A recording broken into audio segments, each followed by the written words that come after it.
Welcome back to another episode of the Caffeinated Christian Podcast. I'm one of your hosts, Ryan Willert, and I'm sitting here with Pastor Mike Rigglesworth. How's it going? He's back, folks. I'm back. He is back. And we also have Bradley, the man with no last name, over on the board. Bradley, I want to say this. I, in the past week, I'm not making this up, have had new listeners to the podcast that I know personally have come up to me and offer to buy me dinners and give me cash to tell them your last name. Really?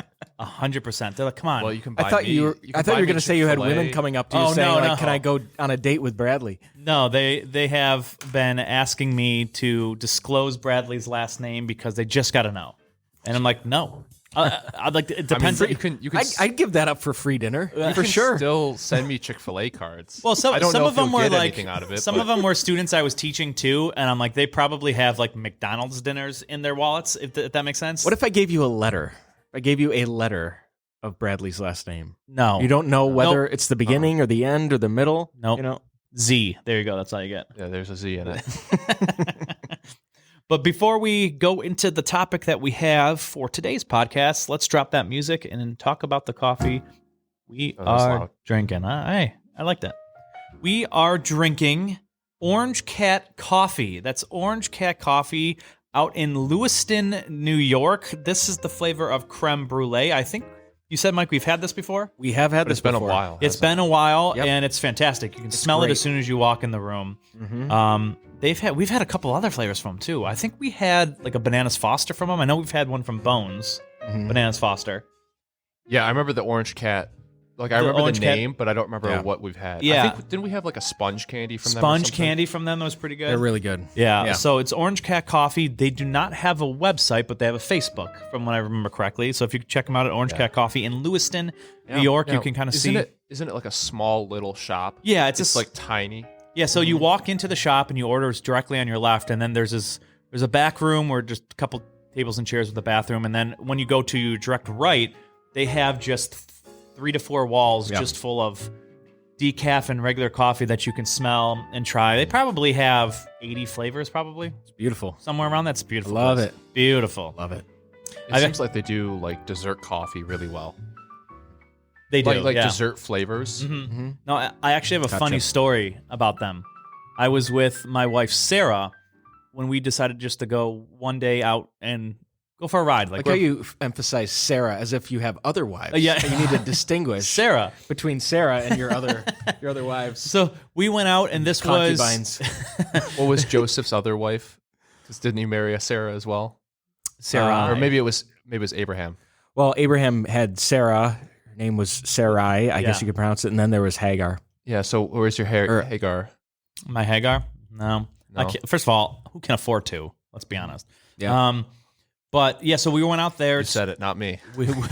We went out there to have coffee and just sort of hang out for the day. And this was a little bit after COVID, after like no one was really wearing a mask or anything like that. And so we went there to bring coffee home. Actually, we went there to get coffee for the podcast as well. And there's these 2 older gentlemen. We were smelling the coffees, and they just started yelling at us. How dare you? Don't you know there's a pandemic? Blah, blah, blah, blah, blah. I'm like, guys, like, settle down. Like, it's okay. How do you know it's okay? I'm like, well, I asked the lady before I came in if I could smell them, which I did because knowing what the situation. Did you sneeze in them? Did you sneeze in the coffee? No, so you're smelling the coffee, and you smell the lids like you would do, because that's where most of the flavors on the metal lid, instead of putting your Yeah. head into the ground. And he's like, no, they didn't. And he gets up. First of all, he gets up without a mask on. So all of his complaints about me not wearing a mask when smelling, completely voided. He goes to the counter and then comes back with a cup of coffee. He's, I talked to her, and you have to put that down. I go, who did you talk to? The lady at the counter. I'm like, okay, come with me. And so I walked over. I'm like, did he just ask you if I can smell the coffee? He goes, no. And I turned to the guy, I go, just go back and sit down at your table. It was like this grumpy old man. I was minding my own business. He was just looking for a fight. yelling at me. He was looking for a fight. It was this, and then he was yelling at me, and then being a hypocrite while he was yelling in the midst of the action. I'm like, what side of the bed did you wake up today? But it was a very strange. Yes. Interaction. Other than that, I've had great experiences where their workers told me fantastic restaurants to go to and try this Right. out and don't do this, do that. But it was a very weird interaction. Take note, folks. There are grumpy old men in Lewiston. Very weird interaction. Yeah. Strange. But Well, enough I of- mean, It's odd. if you want to think about it, in a few years, you'll be the grumpy old man. that's true.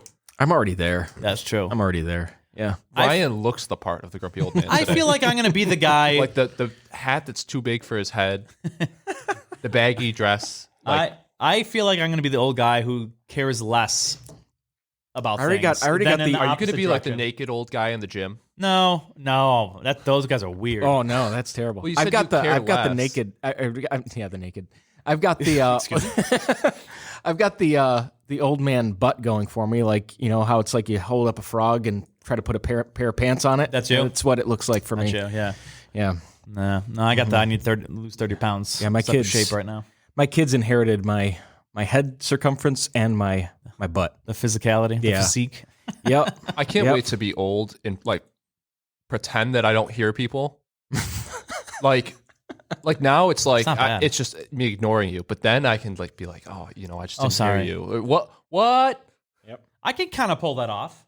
I Well, my pretend like I'm daughter's- thinking. and My then daughter's 5 and she pretends that she doesn't hear us. Yeah. So it's You can pretend like you're thinking, oh, sorry, what'd you say? Because if your life gets really crazy busy, I think you can kind of get away with it more. Yeah, I It's know, true. but I can't wait to just like people that I don't like come up to me and just like completely ignore them Yeah. because I'm old. Bradley's going to have a fake hearing aid in and pretend like it's Oh, yeah. like he's turning it and it's not working. Yeah. Oh yeah, And so people are like, oh, sorry, sir. yeah. Even though Absolutely. it's not I'm actually gonna- a useful tool. I'm gonna have a wheelchair even though I don't need it at all. That sounds about right. I'm gonna make people push me around. Make people push you around. Yep. just say I'm just lazy. Just Yeah. I'm just old and lazy. Oh. So we have a boy. great podcast too. I'm going to actually toss it over to Mike Yes. to start us off. To as you listeners have known, if you're listening to everything in order, Mike has taken a few week leave from recording podcast episodes with us, and we're going to toss it over to him to go into a little more about that and Yeah. what has happened in his life and his family's life, and have him Yeah. So converse about that. it's been a few minutes since I've been on the podcast. Yeah. By minutes I mean like a month. Yes. So I've been off the podcast for about a month. If, like Ryan said, if you've been listening to the podcast in order and you listened to the update that I gave, I went into some detail on the health condition that my son, who my wife was pregnant with, our third, back in March, April is when she was coming to the tail end of that. She ended up giving birth to our son on May 1st. And so that's why I took that leave, because there was this big window of time where our son was going to be coming and greeting us. You were and also all that away stuff. as well. I was away, yes. Well, because our son had this heart condition called hypoplastic left heart, it was going to require surgeries. One of 3 surgeries was coming up at shortly after birth. So, as planned, we went and we waited in Rochester, and my wife gave birth to our baby boy, Joshua David, and he was born May 1st. He had surgery May 8th, I believe. It was roughly a week after Joshua was born that he had his first surgery. And quick recap, he has hypoplastic left heart. Essentially, that means the left side of the heart, as well as the aortic arch on the top, does not function properly. It is severely underdeveloped. And so there's a series of 3 surgeries that would require the right side of the heart to do the work of the left side, right? So the right side takes up the slack of all of the heart. So he had his first surgery.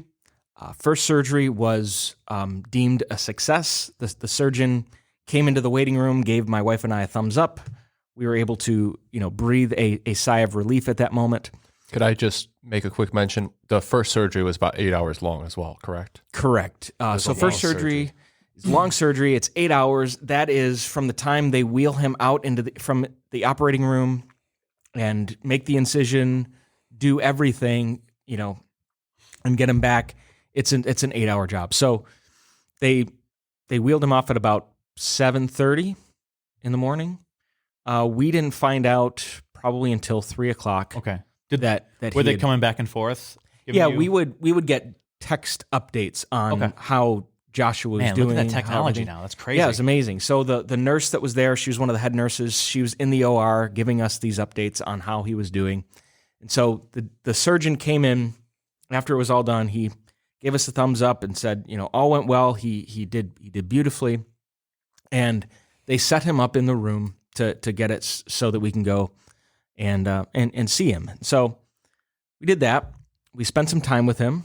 And in the evening, probably around dinner time, 5:30, 6 o'clock, we said we were going to go back to, we were staying at the Ronald McDonald House, which it's a great organization. If you've never heard of Ronald McDonald House. I think we interviewed somebody from there.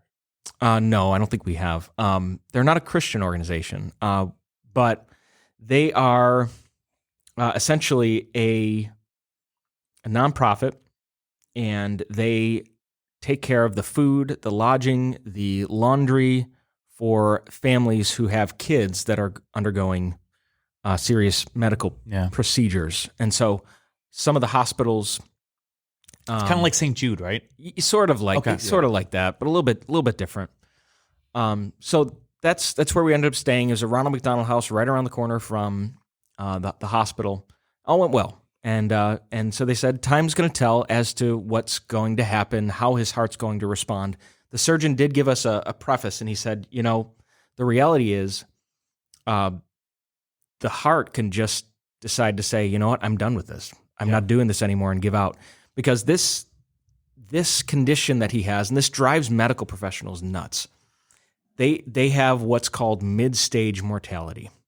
And so between these surgeries, particularly between the first surgery and the second surgery, there is a high chance, good chance, that the heart can just give out at any point. So he can get through the surgery just fine, and in the hospital, his heart can just give out. Just because. And, okay. and they can't give any explanation for why. They can't explain it. No forewarnings. It just happens. It just does. Jeez. Yep. And we could bring him home, and he could have this. His heart could just give out in the middle of the night, and we don't. You would never know. There's nothing we can do about it. Yeah. So Monday, May 8th, May 7th, one of those two is that Monday. Surgery was deemed a success. We went home. We had dinner. We went to bed.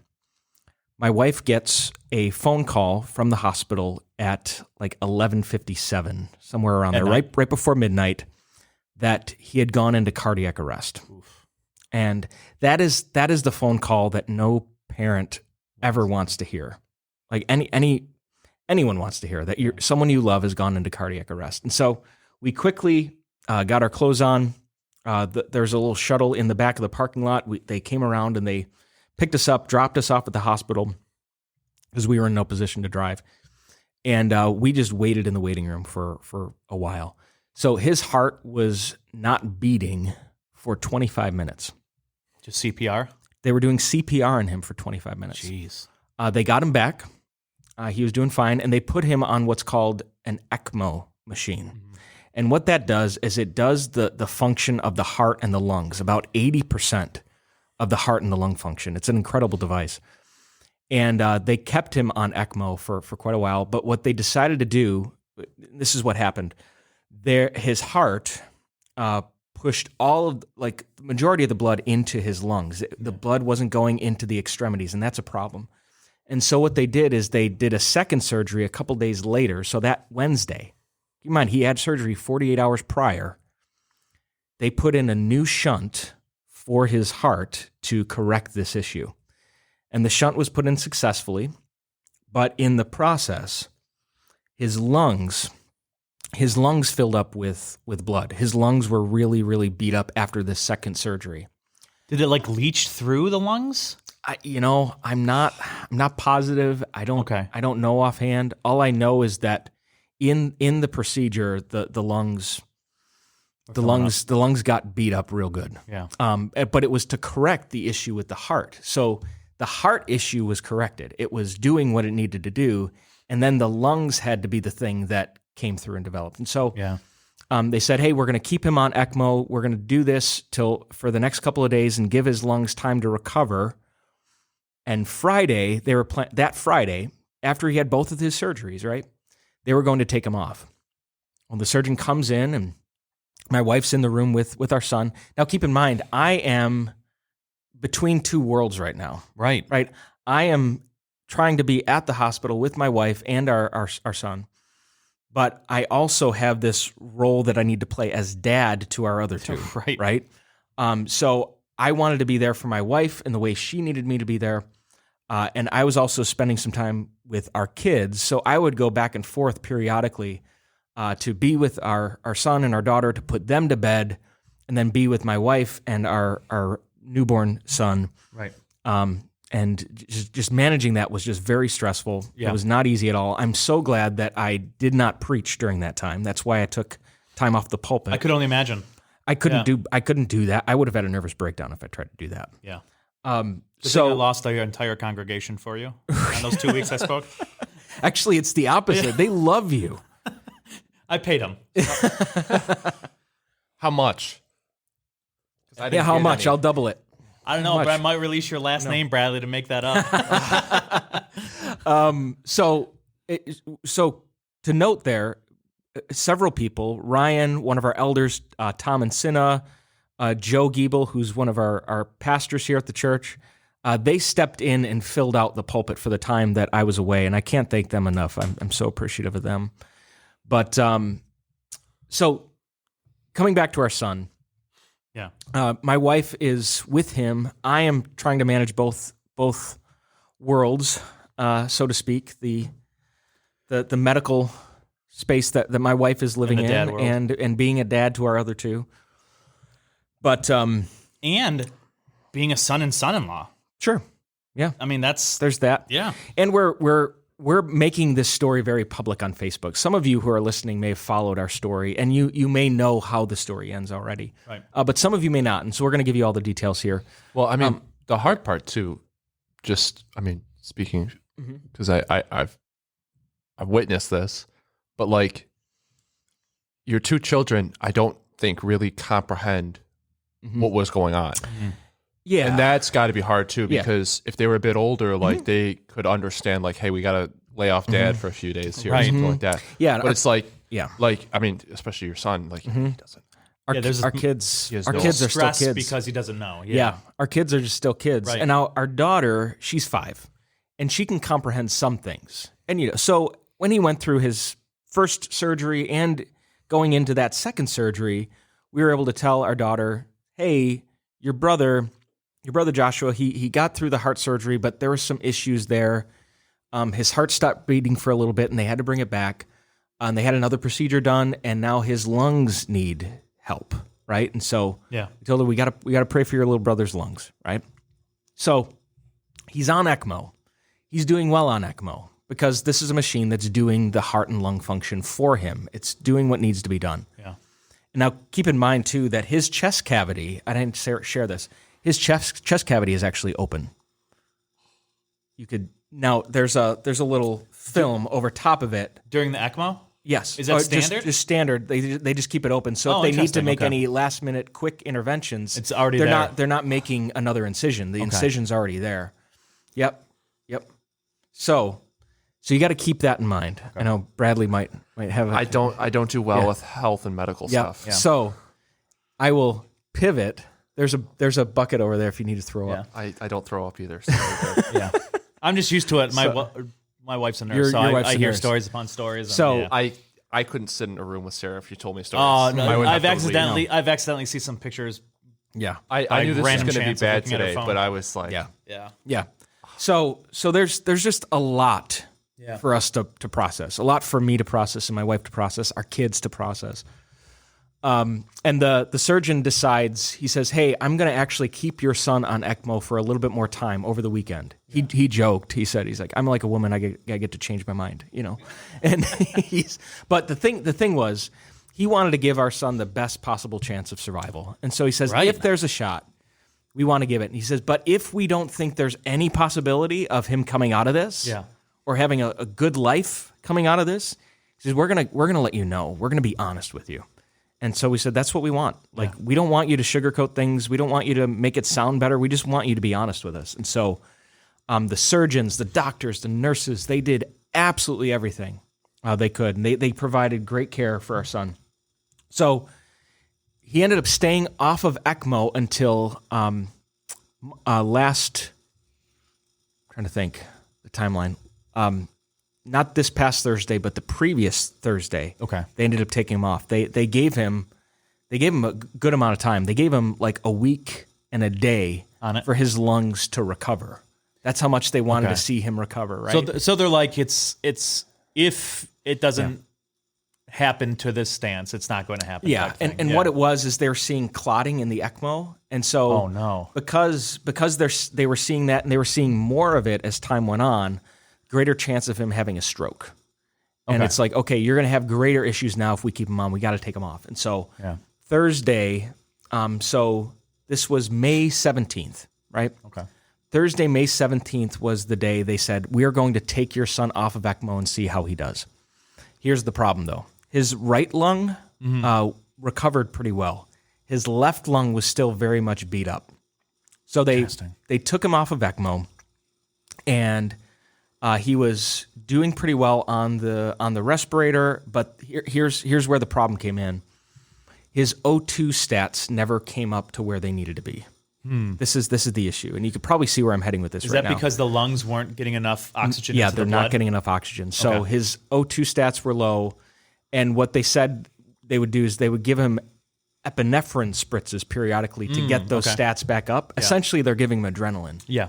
And basically what the doctor said, and I'm not going to be able to give you anywhere near the amount of detail that the doctors gave us. They said, we can do these interventions here and help his O2 stats to go up, but eventually we're going to need to take him off of these Right. interventions, take him off the respirator, do all these things necessary, because he can't stay on these things forever. Right. Right. And so they left it up to us. They said, do you want to keep going with him here, or do you want to take him off and see what happens? And so we talked about it. We prayed about it. We made the decision. We said, okay, we're going to leave it in God's hands. We can't keep our child on a ventilator. That's just not a life that's worth living for him. And there's a possibility that he could rally and he can get better. Well, they took him off, and the O2 stats were never able to go up to where they needed to be for him to continue living. And so that night, we spent time with him. We held him. Each of us did. My wife and I did. And he slowly passed in my wife's arms that night. Yeah. And so that's how things turned out, and we're just shy of 2 weeks removed from him passing today, right? Okay. And it feels like a lot longer. Yeah. Like the amount of things that took place last month were incredible. Right. Incredible in a good sense and in an awful sense too. Right. There's such a mixed bag of emotion right now between my wife and I. So if you were to ask us, hey, how are you feeling? How you doing? We might not be able to give you a straight answer, right? Like Fair. because right? there's this whole whole bundle of emotion that's in us right now. Yeah. And to be honest, grief is the predominant one. To be honest, it's lessened as time has gone on, even though it's still there. Grief is there. Relief is there. But there's peace there. There's joy there. There's just a sense of surrender to God there. There's a whole new level of trust in God that we didn't have before. Yeah. There's just a lot of emotion that was in that room that day, but we felt like this tangible peace that was there as our son passed. Yeah. And I can't explain it, but when you read the scripture that Paul writes in his letter, that where he talks about the peace of God surpassing understanding, that's the peace we experienced in the hospital the night that he passed. As sad as it was, as tragic as it was, like my wife and I said, how would we cope with our son passing, not living? Yeah. And honestly, without Jesus, we don't know how we could. Yeah. I don't know how people do it without Christ. Yeah. I really have no idea. So he's been the one that's been sustaining us and giving us his peace through this whole thing. I've also said to people, this experience is the closest to hell that I've ever been. And I know that's a strong statement. Yeah. But I feel like it's an accurate one. Yeah.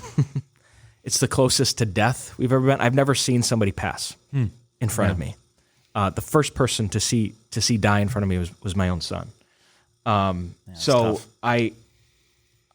all I can say is that when the Scripture talks about eternity being written in our hearts, there is no moment in time where you feel that the most than when somebody you love dies. Yeah. Right? Whether it's your son or your grandmother, your grandson, your spouse, whoever it is. People have told us, like, we have no idea what you're going through.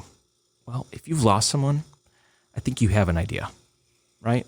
Like, I know everybody's experience and how everybody processes grief is a little bit different, but loss is loss. Yeah. Right? And the emotions, the thoughts that come with that, I think are a universal experience to everyone. So yeah, and people have asked, how do I don't know what to say, or I don't know what to do, Right. And that's fair. Like, people are generally like, they some people can become really stupid when they're interacting with people who are grieving. Like, they're just like they're really dumb. Like, I've had people just say really strange and awkward things to my wife and I, or just do awkward, like some. Can you give us an example for our listeners to not do this? So don't, like. I had a guy. I'm starting like, to question if I was one of the people that did No, something you were stupid. not. Don't you were bring not. 50 pounds of lasagna You were to not. their house. So here's an answer Or to the do. question. Like, somebody who says, I don't know what to do and I don't know what to say. Yeah. If you don't know what to do or don't know what to say, you don't have to do or say anything. Yeah. Right? The Jews have this ancient practice called sitting Shiva. Be careful how you say that. But I'm just saying. Yeah. So 3 when times fast. Right? So the book of Job, which I know you are very familiar with, Ryan. Yep.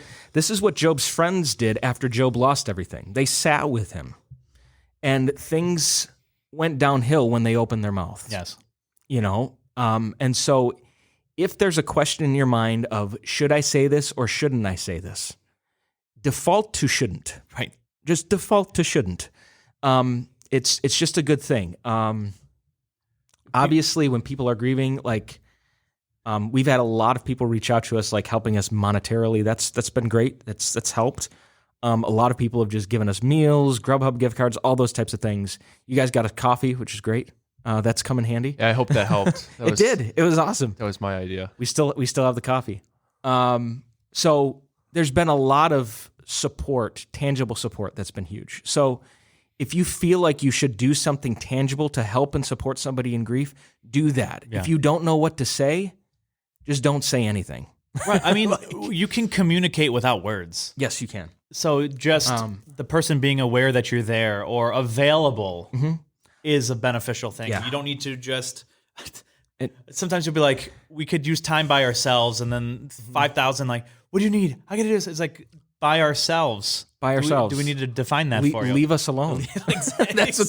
That's what that means. That's a nice way of saying, don't come to my house right now. Yeah, and we've had, our church set up a meal train for us, which was huge, which is awesome. Yeah.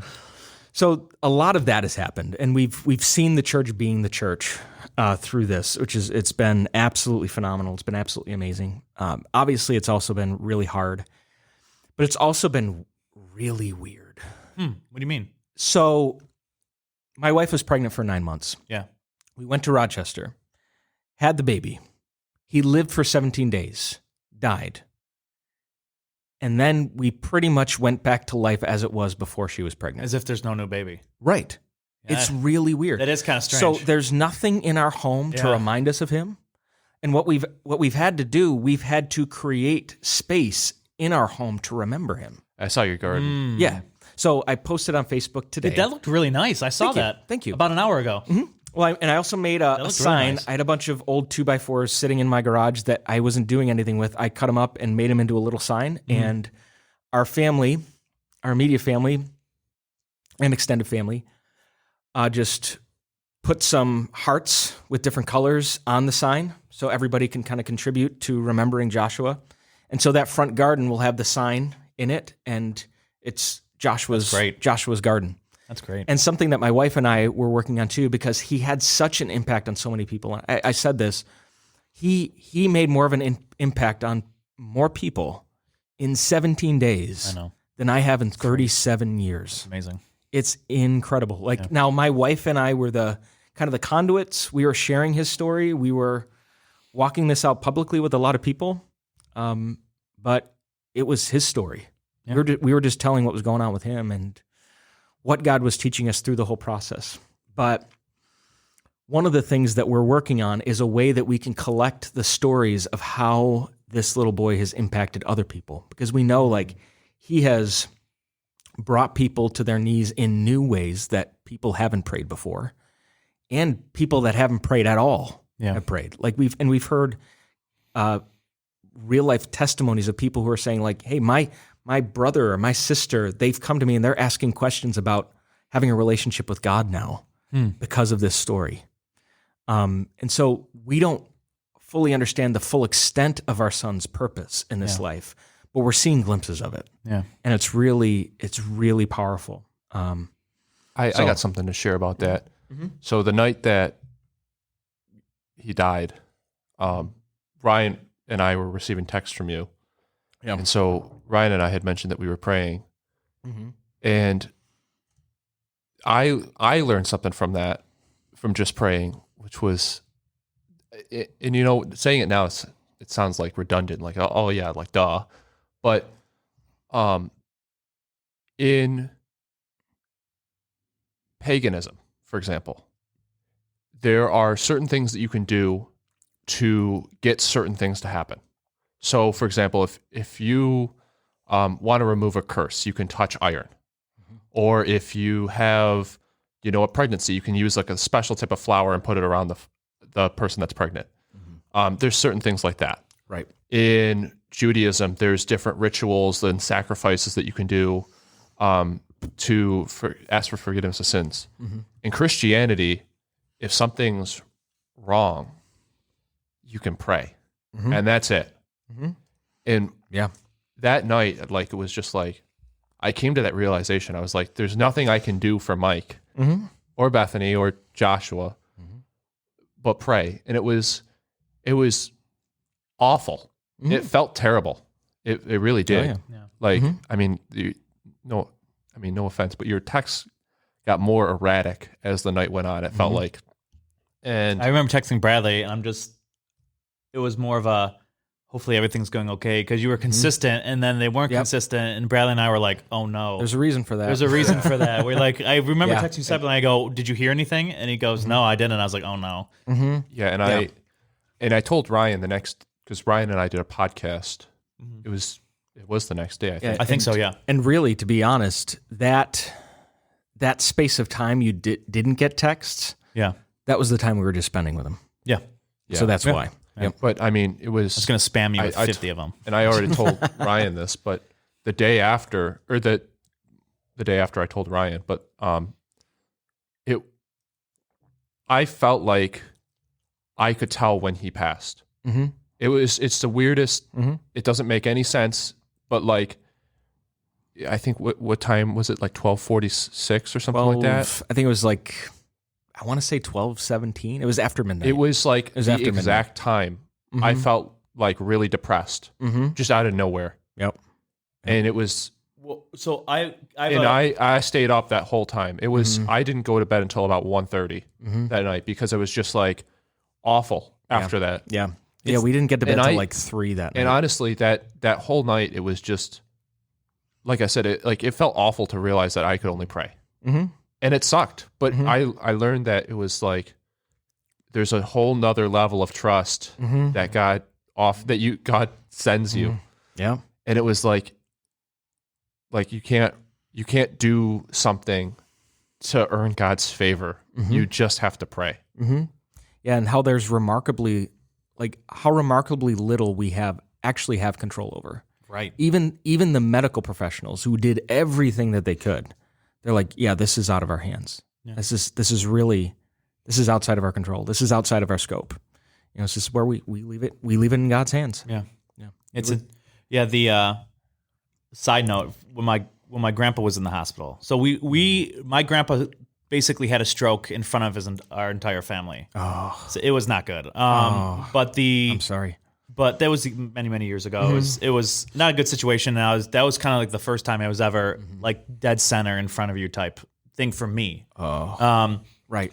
But I remember before that when he was in the hospital speaking to Bradley's situation where I look at his story and go, okay, I'm giving you a ton of credence on this. And we had this one lady randomly reach out to my mom one morning.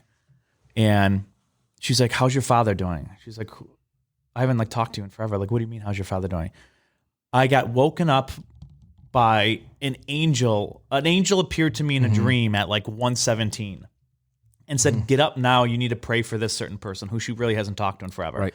And she marked it down by her bed in her prayer journal, the time and everything like that.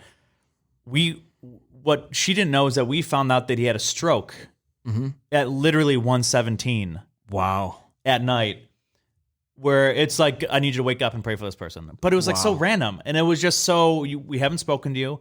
You haven't had this. You had the exact time. You had the exact date. You had the exact message of what it was going to be. Wow. Where it was going to, I was like, what in the world is happening right now? So it's very interesting how situations like that can take place. And we've had instances of people who are just like, hey, we felt led to reach out and we just wanted to see how things are going. We don't know what's going on, but it was right around the time that Joshua would have been having his surgery. Yeah, it's crazy.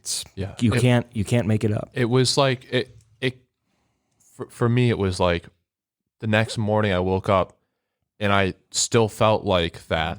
Yeah. And my mother told me, and she's like, I know you don't have Facebook or Instagram or anything, but she's like, I know that you don't know this, but Mike's son died last night. And I was like, I know. Yeah. Like I just said, I know. Yeah.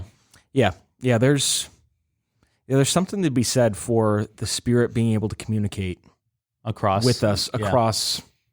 Yeah. No. Yeah. And I'm not going to articulate it well, but I know exactly what you're saying. It was we've definitely kind of talked about it. Was definitely a weird experience. Yeah, I will say, at least for me, I wouldn't say indirectly, the opportunity to speak, especially preparing. I've never done a Mother's Day sermon before.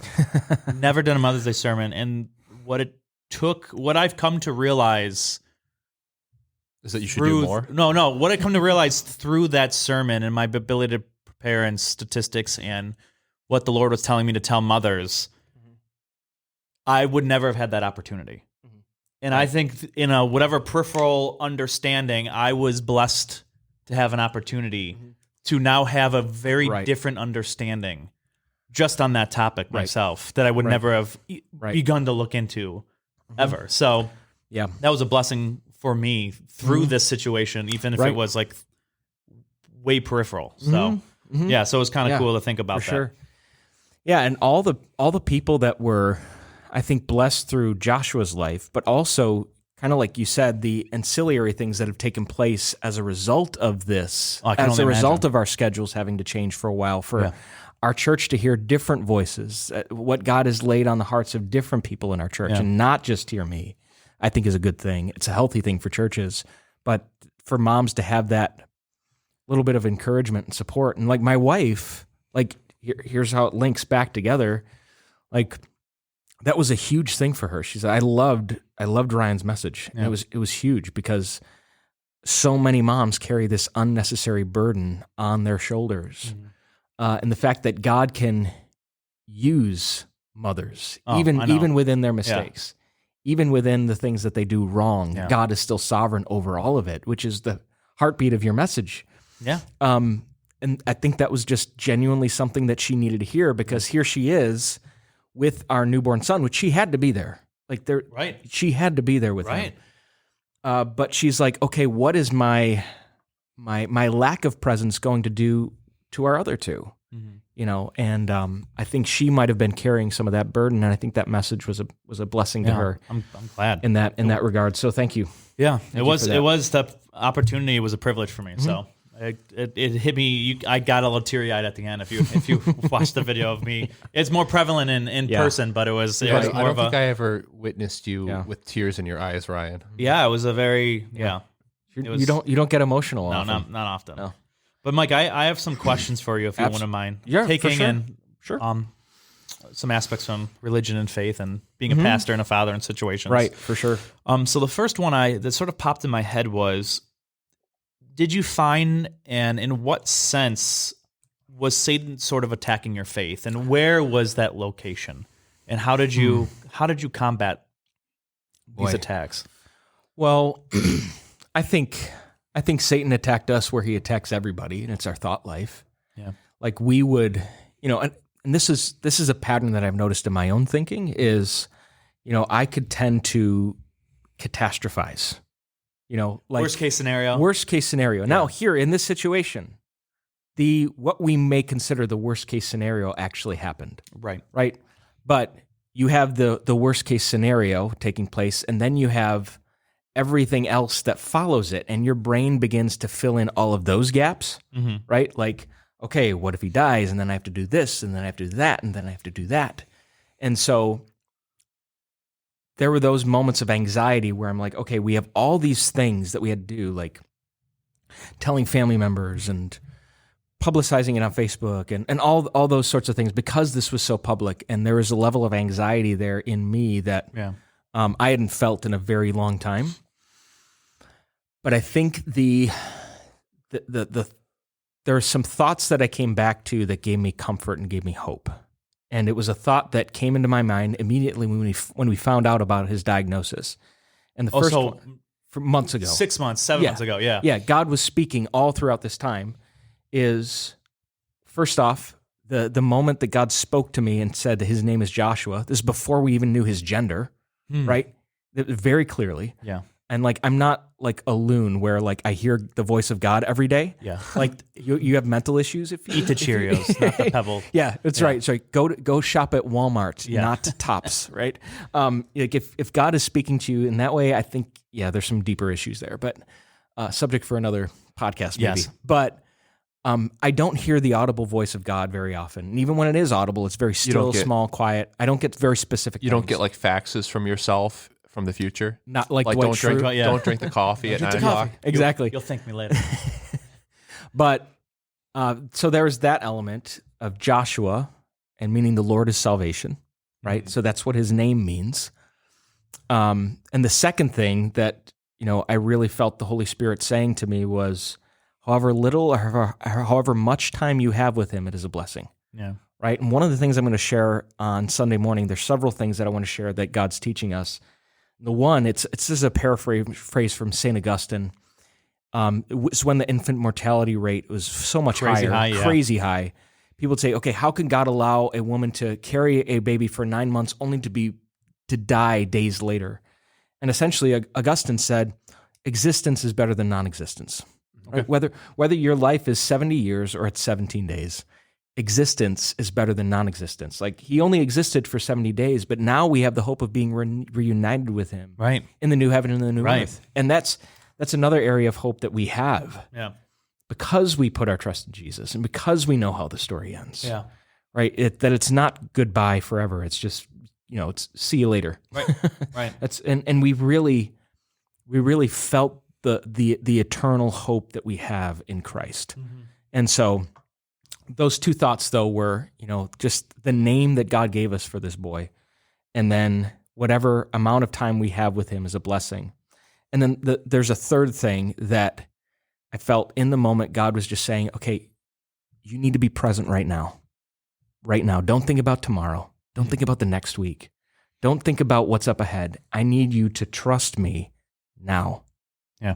Right. And so I think that was the big thing for me, is just learning to trust God in the moment and not think about whether or not God is going to be there in all these other moments that are going to come if the worst happens. Yeah. But just trusting him in this particular moment. So that's mainly what we did. We did a lot of praying. We did a lot of praying. Like in the waiting room, when his heart was not beating, we just prayed. Yeah. And a lot of it was just silently praying and crying, the two of us. Yeah. That's what we did. And in the aftermath, just because Satan can use moments like this to come between a husband and a wife. Like, I don't know the statistics, but I do know that divorce rates can be a lot higher with loss. Yeah, I was going to ask you, Mike. That was one of my questions. I was just about to ask if you have noticed any strains on your marriage since. Or what have you put into this to make sure you guys don't get teared apart? Yeah, So- because I've heard of people like having a tragic event and then their marriage falls apart right after. Blame each other. So, First thing, don't do. to answer that question, have we noticed any unusual strains in our marriage? No. Okay. No. And just to brag on my wife for a little bit, her faith through all of this has Champion. been amazing. Amazing. I don't know how she did it. Like, I really don't. I know the level of grief that I felt. But with women, it's totally different. Like, And she carried. she carried him for Right. 9 months. So for her to carry the level of faith that she has and the level of trust she has in God is just, it's absolutely incredible. Yeah. So to see God working through her has been amazing. But one of the things that we've done to safeguard against Satan coming between us and our marriage is just, honestly, it's just been communication. Like, after the kids go to bed, we don't turn on the TV. We don't just immediately do things to distract ourselves, to like anesthetize ourselves and numb ourselves. Right. We're just talking about how we're feeling. Yeah. Like, whatever that feeling is. Like, if you're feeling lousy right now, let's talk about it. Like, the other night, I asked her, I said, like, because I could see something was on her countenance. Yeah. I said, "What's on your mind?"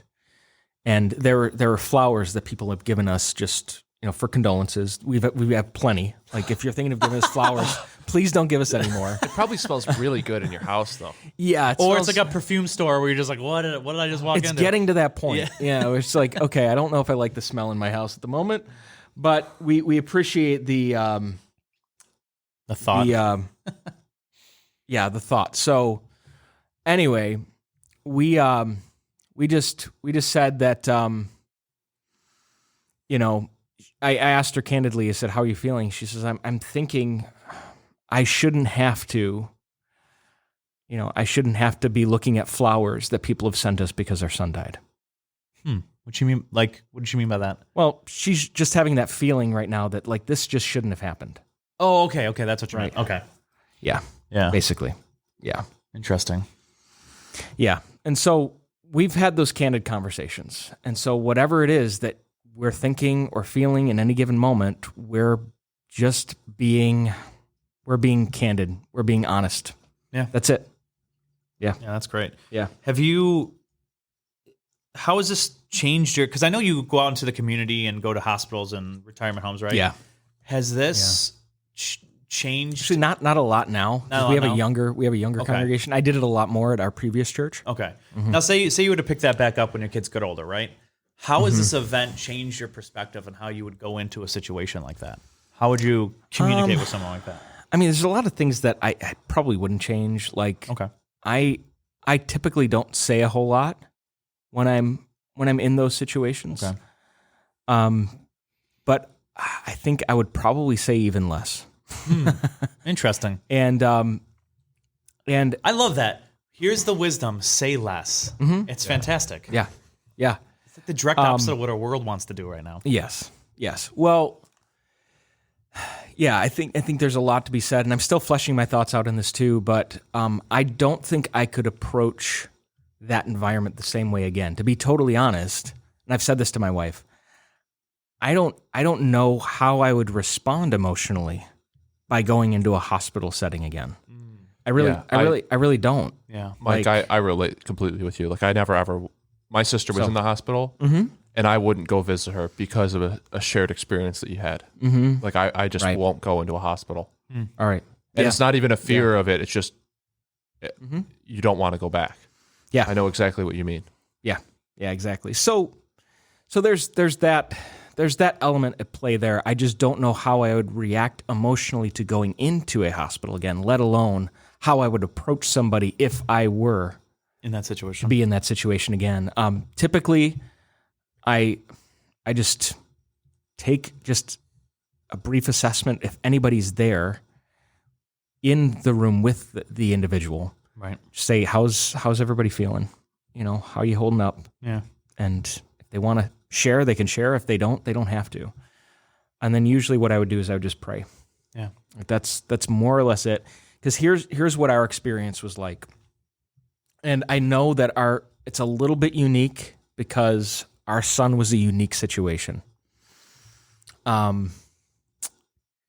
We had so many doctors, so many nurses, so many, different people who are, like bereavement counselors, like in the hospital, like coming in at any given moment, at any given time, like, hi, I'm so-and-so from this support group and this group and whatnot. Right. Like, we had people coming to us constantly. And, I had a chaplain whom I know who asked if he can come visit and wanted to honor our space, which I appreciated that. But we had so many other people who just come in and out who just worked at the hospital. So I think anybody who's in a situation like that, they're already under a lot of stress and they're probably seeing more people than they want to already. Do they want to see me?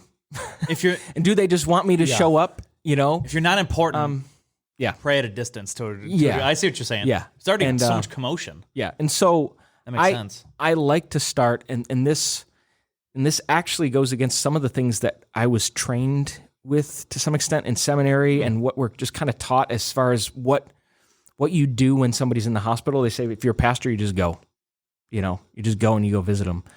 I don't know if I would do that. Interesting. I would just ask them. Do you want me to come? Okay, I would love to come visit you. Would you like me to come see you and sit with you and pray with you? Yeah. I think that's great. It's common courtesy, but that's what I appreciated from people. People who didn't just show up, they asked if we wanted company, That's great. And the people who are closest to my wife in particular, she was spending most of the time out there. She had friends that came and sat with her, prayed with her, those types of things. So yeah. Has there been any habits that have changed in your spiritual life due to this? Have you done anything more or less? Has anything in any manner been different after this experience? We've always prayed. We've always been a praying family. Yeah. I think how I view certain spiritual disciplines are just a little bit different now. Yeah. And I don't think my habits per se have changed because I've always been consistent with coming to God in prayer, coming to God in times of meditating on Scripture and things like that.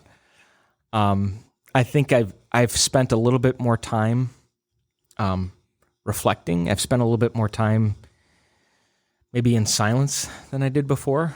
Okay. One of the updates that I gave when we were going through this whole situation with Joshua was I felt like it was important for us to create space to feel whatever emotions we were feeling, to not just distract ourselves with all sorts of busy activities, whether it was just cleaning up the house or those sorts of things. Not that we can't do those things, but that we don't do those things to distract ourselves from feeling the emotions that we're feeling, letting us experience the full weight of those things. So I think the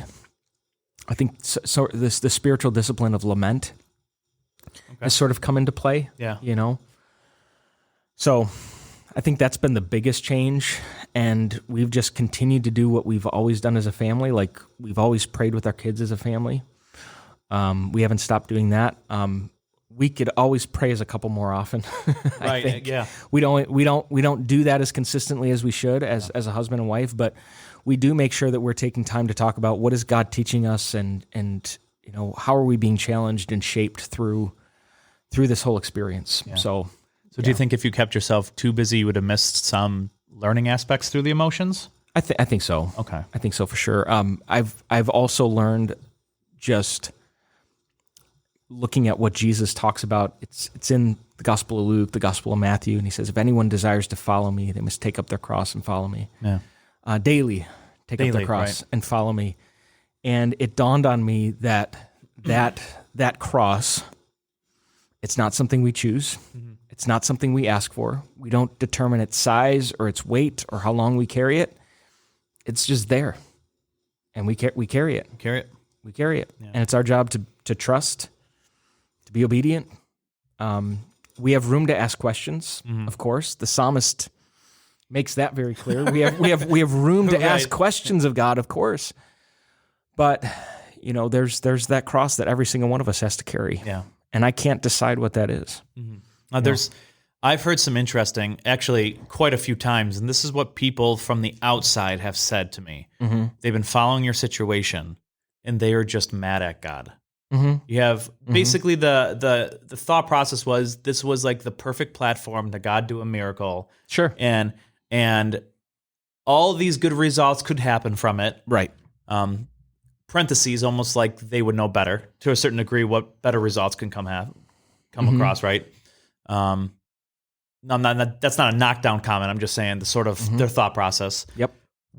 What would you? Because it's quite a few people that said this to me. What would you say to those listeners who have followed you and are angry for you or sad for? Like, how would you?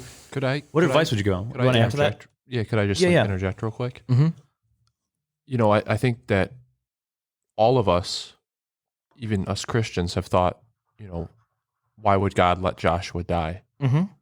I think Basically, I right. think I don't think that there's, to anybody that might not be a Christian, like I don't think that any of us have not thought that. Mm-hmm. But I think that if God chooses to do something or if he doesn't choose to do something, there's something that he's going to do either way. Yeah. And so I think Yeah. that it's not so much that, at least from my perspective, it's not so much that Joshua isn't here as much as I'd like to have Mhm. played rocket ship with him like I did Isaac. Yeah. But I think that part of it comes down to, so God didn't, decide to use that miracle. What does he want to do now instead? Mm-hmm. Mm-hmm. Yeah. Like where, like it's kind of cool looking for what God is doing anyway, despite that. Yeah. So answering the question, like, why didn't God allow Joshua to live? Why did he take Joshua? So the short answer to that question is, I don't know. Yeah. And that's the best answer I can give. Yeah. Because if I knew the answer to the question, I would be God. If we fully understood the answer to that question, we would be God. And Sometimes I wonder think- if he told us an answer. Sometimes I think receiving an answer would not necessarily do the best for us. Yeah, Yeah, and I I agree. think people are angry at God partially because they don't know the answer and they want the answer. But here's the thing: what makes you think you'd be satisfied with the answer God gave you? Exactly. Probably you wouldn't. Right. So I think our anger comes from the fact that we don't have control over the situation. There is an expected, hoped for, desired outcome. It didn't happen. Yeah. Like, I think the best thing that we can do is, as much as we don't like it, we can accept it, and we can trust that God is still good in the middle of it. Right. And there's going to be a whole myriad of questions that we will never be able to get the full answer to. That just don't make sense. But we believe that God is still good and sovereign and faithful through all of it. And here's the other thing that I've learned too, that what we really believe to be true about God is put to the test in moments like this. Something that has truly helped me through my journey thus far, and I know that I've got a lot to go in my journey now, is my theology.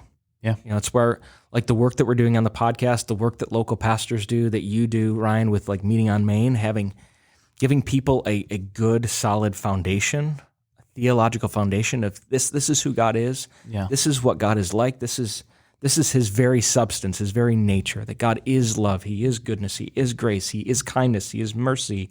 He is all of those things He knows. bundled Yeah. together. He knows the beginning and the end. He Right. knows everything in between. He knows the end game, and he knew the outcome of this before any of us did. Do we trust that God is all of those things? God still is all of those things that we say we believe that he is, Right. even in moments like this.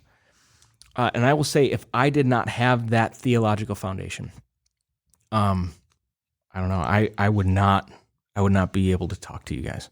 Yeah. Like, I would not be in a position to do that at all. And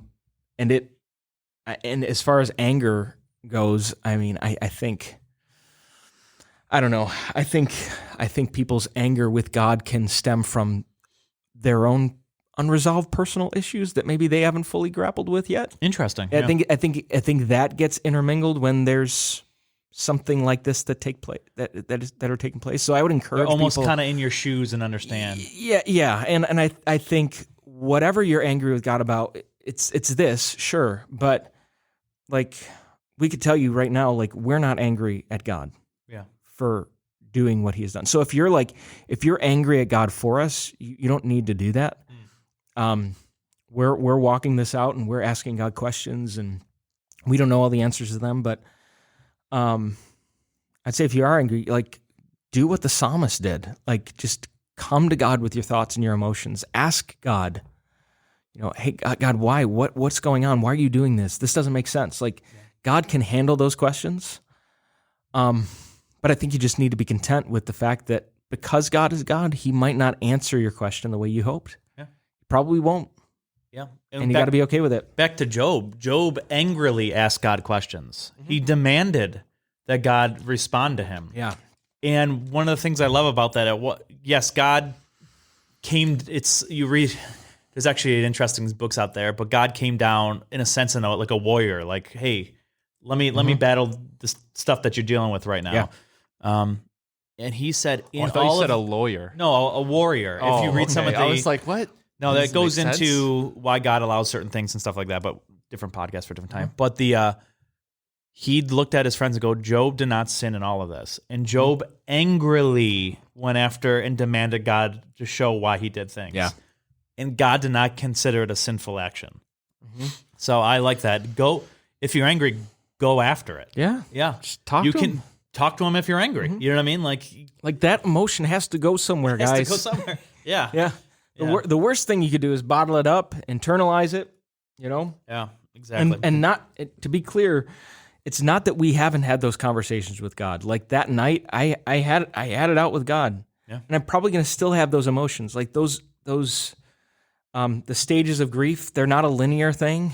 Like Right. denial, Yeah. bargaining, acceptance, depression, all those things. Those 5 stages, I think they added a 6th stage now. Oh. We don't experience those emotions in a linear fashion. Yeah. Like you'll have moments where you're totally content and you're fine. We'll see a picture or we'll see some of his baby clothes that we were going to put him in, and then it's You can just, go back to another you just- emotion. Yeah. It just you just get sent back to this other emotion, and so it's just tough. Yeah, it's just tough. One of the things you said that. Oh, sorry. Go ahead. Oh, you can go. I mean, I was just going to make a comment. Oh no, go ahead. I have another question. Okay. So Mike, I don't want to speak for you.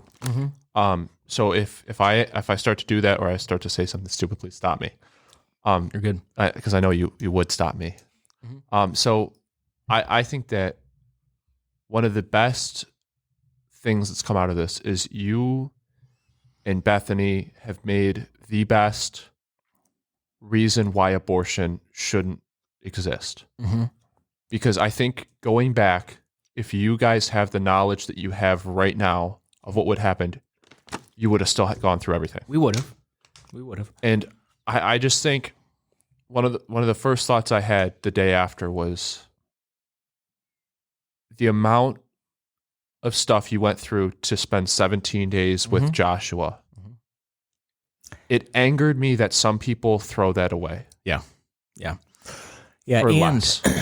and it comes back to that existence is better than non-existence. It is, whether it's 17 days, 70 years, 85 years. Yes, there was a lot of pain and a lot of grief that comes along with it, but I think we always would have carried the weight of regret.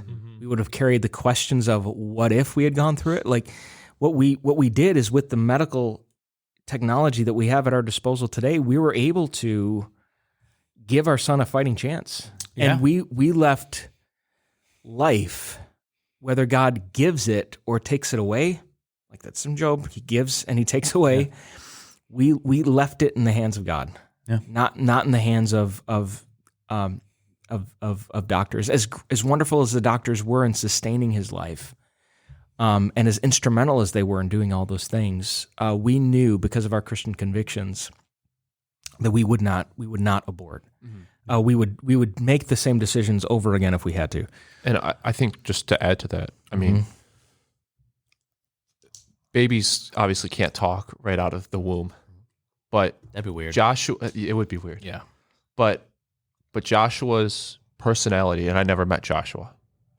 I've seen pictures of him, but I've never met Joshua. But I can tell you that Joshua's personality spoke volumes. That if you had never like interacted with him, like you wouldn't have been impacted in a positive way or a negative way. And I think that it would have been only a negative experience if you had gone through with emotion. Oh yeah, yeah, yeah. And on the flip side of that coin, though, Bradley, I would say we have a level of understanding and compassion for parents that decide not to go through with the pregnancy. Not that we support that decision, but we're not going to immediately rush to judgment for parents who make that choice. We may disagree with it, but like, I get it. Like there's an amount of weight, stress. It's a huge amount of weight, a huge amount of stress, a huge amount of questions, especially with parents who don't have, if they don't have Jesus, if they don't have any faith that undergirds the circumstances that they're dealing with in any given moment. I don't know. It would be the only logical option, you know? Yeah. You know, it's sadly. So yeah. Anyway, one of the things you said that was great is, well, one about the people coming in and out all the time. I've never actually thought about that. You have how many nurses on the floor coming in and out, and just like, yeah, you want to go help them and be there, encourage them, but sometimes just like there's enough people there. But you said people don't realize, you're dealing with this stress over here, but there's the second sort of category of you have to continue being a dad, a son, a son-in-law. That aspect that even in my mind didn't really click with me until you said that. In my mind, your full world is this situation rather than the actual world that you have to continue to be in throughout the day. Yep. So how did this event affect from here on out this sort of secondary world of being a son, a son-in-law, a father? How did what was affected during this?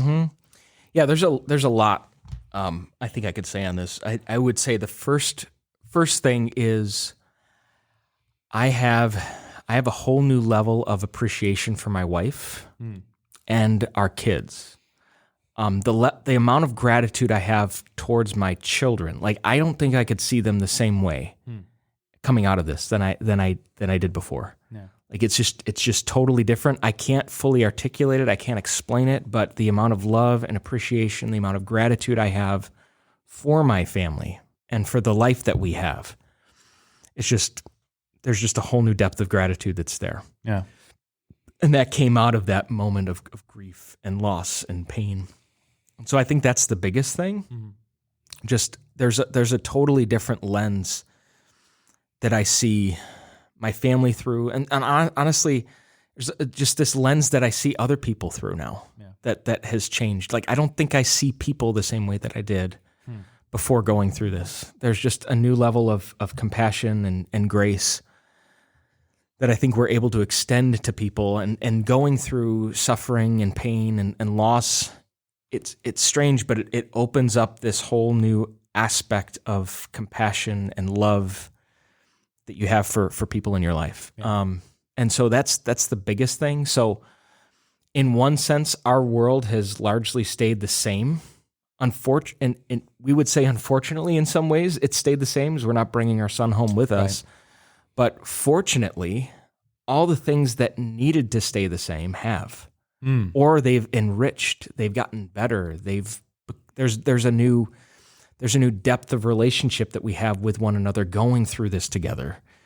That had we not gone through it, we wouldn't have experienced it. Yeah. Like I don't wish an experience like this on anyone, but at the same time, if you adopt the right perspective, if you have the right theology, it can really enrich your life. Right. It could really grow you. It could really shape you. But this is still fresh. So we're only 2 weeks out. Right. And we're still learning. I know that, my wife, and I have just talked about the need to process this with neutral people in our life. So, I've been seeing a counselor, and she's been spending some time with her friends and all those types of things. And she's talked about just taking some other steps as well. But, that's her story that, she could share it if she chooses to do that. But yeah, we have a whole new bond with our family that I think just wasn't there before. That's great. That's great. And it really, I think it's serving to bond our church family too. We all really rallied in prayer and support for Joshua. Unfortunately, the outcome wasn't what we wanted it to be. Right. But I think the people that have supported us and prayed for us and have done these things to help and support our family, they're going to be our family for the long haul. Yeah. And so yeah. That's great. Mike, I have another question, but it's a little bit more lighthearted. Sure. What was the best meal you received on the meal train? Oh man. Like what did it consist of? Well, my mother-in-law is on the meal train, so I feel like I'm obliged to say you have to say that. She listens. and she what listens. is the worst meal? But I say this. But here's the thing. Yes, this is my mother-in-law, my wife's mom. But I also say this with all sincerity. The best meal that we've received so far, in my opinion, has been there's this like spaghetti casserole that she made. Ooh. It's really, really, really good. Interesting. Yeah. Is it the one with the cheese like melted on top, almost like a lasagna? Is it like spaghetti pizza lasagna? It's spaghetti lasagna, and there's like layers of cheese on top of it, and there's meat mixed in with the spaghetti. It's so good. That sounds fantastic. It's so good. I've had her cooking before, and Guys, it is fantastic. I've gained more weight than I care to admit through this time. You don't look like it. Thank you. But I have gained some weight. Yeah. Hey, you gotta do what you gotta do. But yeah, anyway, this is still an evolving journey. Yeah. We're not done. This is going to come out after, but I am sharing publicly just some of the things that God is teaching us and shaping. He's using to shape us. So so if you listeners want to hear more of that, go to the Centerpoint Community Church website, and your sermon will be up. Yeah, go on our website, go on our YouTube page, Centerpoint Community. Look for our logo. It's a cross with like some leaves coming around it. It's green. Yeah. White and green. Green, white. Yeah. All that good stuff. But yeah, be on the lookout for some more episodes of the Caffeinated Christian Podcast, which I plan to be back on. He's back, folks. I'm excited to be a part of it. And I bet Bradley and Ryan are just excited they don't have to do the outro again, because they just don't enjoy. Suffered. Oh man, I bombed. They just can't do it. Ryan kept making me do it, and I was like, I don't want to do this. I bombed miserably. Oh well, guys, thank you for joining us for another episode of the Caffeinated Christian Podcast.